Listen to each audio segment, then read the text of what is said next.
quelle est la meilleure cire de soja pour réaliser des bougies coulées dans un contenant?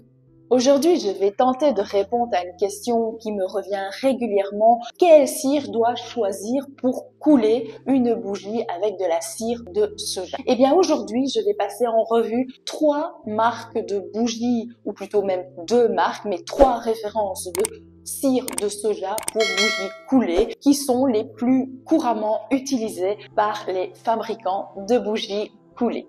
Alors, nous avons la cire de soja de chez Kerax, la référence est 4135 et cette cire n'est pas 100% soja mais il y a une toute petite proportion de cire de coco qui va être très intéressante, je vais vous expliquer pourquoi par la suite. Ensuite, nous verrons la cire toujours de chez le fournisseur Kerax, la 4130 qui est certainement connue par la plupart des fabricants de bougies pour une rétention intense du parfum. Et enfin, nous allons voir la cire de soja C3 de chez Cargill qui est clairement une référence sur le marché des fabricants de bougies parce qu'elle allie performance, facilité et évidemment elle est relativement bon marché. À la fin de cette vidéo, vous pourrez faire votre choix parmi ces 3 catégories de cire et réaliser de magnifiques bougies en cire de soja. Restez bien jusqu'à la fin parce que je vous donnerai aussi quelques astuces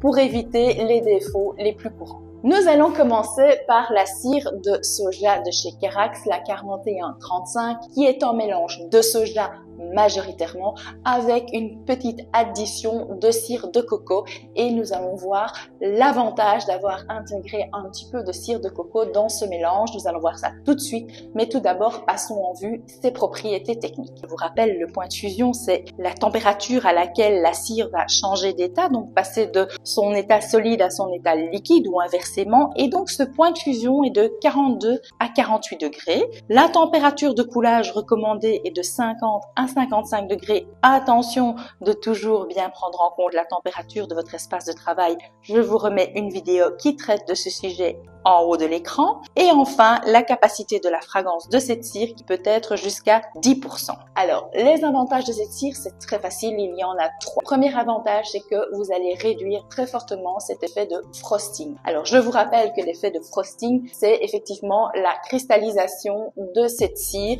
qui donne un effet un petit peu poudreux, blanc, disgracieux. Ça n'engendre pas de problème de combustion, mais c'est pas très joli. Donc, grâce à l'ajout de coco dans ce mélange, eh bien, vous allez réduire fortement cet effet de frosting. La deuxième chose, c'est que effectivement, vu qu'il y a un petit peu de coco dans ce mélange, eh bien la cire va bien adhérer aux parois de votre contenant, ce qui est aussi très intéressant.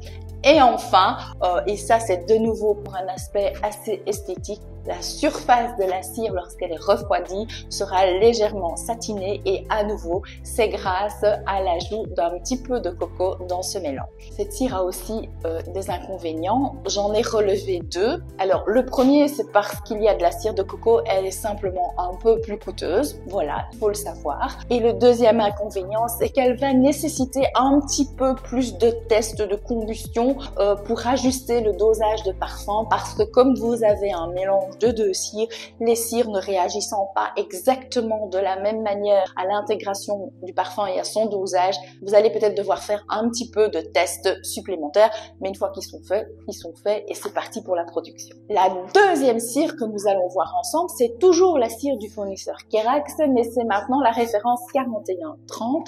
Alors, cette cire a un point de fusion qui est de 45 à 50 degrés. La température de coulage sera un tout petit peu plus élevée, elle sera entre 55 et 60 degrés, toujours en fonction de la pièce évidemment, donc il faudra ajuster. Et alors, la capacité d'addition de fragrance peut aller jusque 12%. Voyons les avantages de cette cire. J'en ai retenu 2. Elle peut avoir jusqu'à 12% de parfum pour réaliser une bougie coulée. Donc, elle va être un choix intéressant pour toutes les personnes qui vont avoir envie de réaliser des bougies qui sont très parfumées, qui dégagent fort la fragrance et donc ce sera intéressant pour mettre un dosage important de parfum. Et le deuxième avantage, c'est qu'elle donne généralement des surfaces relativement parfaites. Il y a rarement des défauts avec le coulage de cette cire, surtout si on respecte bien toutes les températures. Néanmoins, comme toutes les cires, elle a aussi des inconvénients et j'en ai retenu deux en l'ayant travaillé pas mal de fois. Elle va être très sujette à la température de la pièce de travail. Si vous travaillez dans une pièce qui est un peu fraîche, vous allez avoir un refroidissement trop rapide. Donc vous risqueriez de voir apparaître une fissure en surface lors du refroidissement si votre pièce de travail est trop fraîche. Et vous pourriez aussi avoir un léger effet de frosting, de nouveau dû à une température de pièce trop froide. C'est une température de pièce qui serait clairement en dessous de 20-22 degrés parce que à ce moment-là, votre cire va refroidir trop rapidement et vous aurez des défauts. Et enfin, la troisième catégorie de cire de soja dont j'ai envie de vous parler, c'est la plus courante, c'est celle qui est le plus utilisée sur le marché, c'est la cire de C3 de chez Cargill. Alors, cette cire C3 de chez Cargill, elle a un point de fusion qui va être aux alentours des 50 degrés.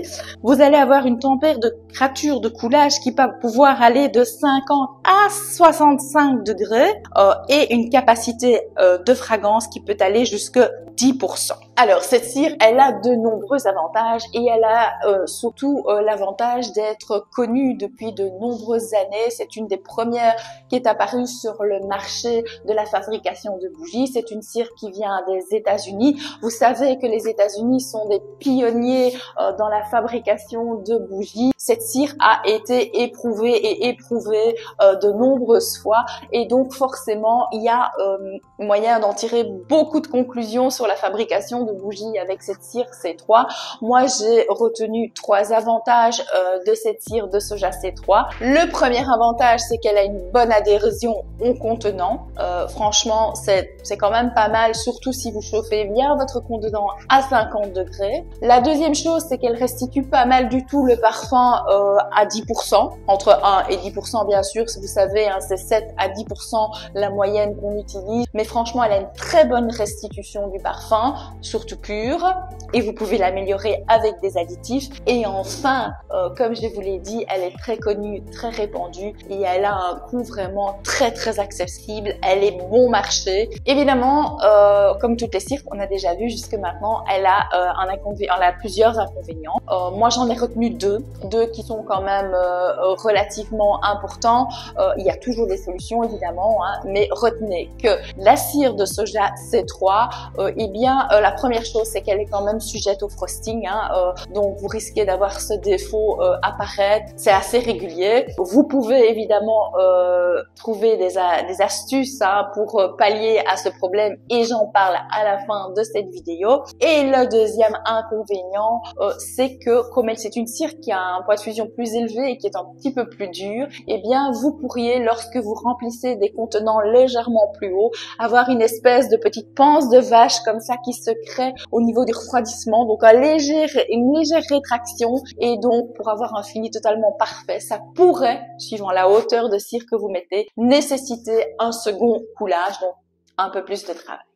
Alors, en conclusion, voyons le résumé de ces 3 cires. Si vous cherchez une cire qui vous donne un résultat impeccable, une belle surface, une bonne adhérence, vous allez choisir la Kerax 35 avec un petit peu de coco. Si maintenant vous souhaitez faire une bougie qui sent fort, qui a une excellente restitution du parfum et qui a aussi une belle surface et de belles finitions, vous choisirez la cire 4130 de chez Kerax à nouveau. Et enfin, si vous souhaitez faire des bougies qui soient de bonne finition, qui soient économiques, une bonne restitution de parfum, vous allez choisir la cire de soja C3. Et elle a un avantage non négligeable, et là je vous le dis maintenant, c'est que c'est la cire que l'on utilise quasiment à 90% pour réaliser la fameuse chantilly de cire. Donc voilà, c'est pas négligeable non plus. Alors évidemment, moi je viens ici de vous montrer 3 catégories de cires différentes. N'oubliez pas de faire toujours des tests,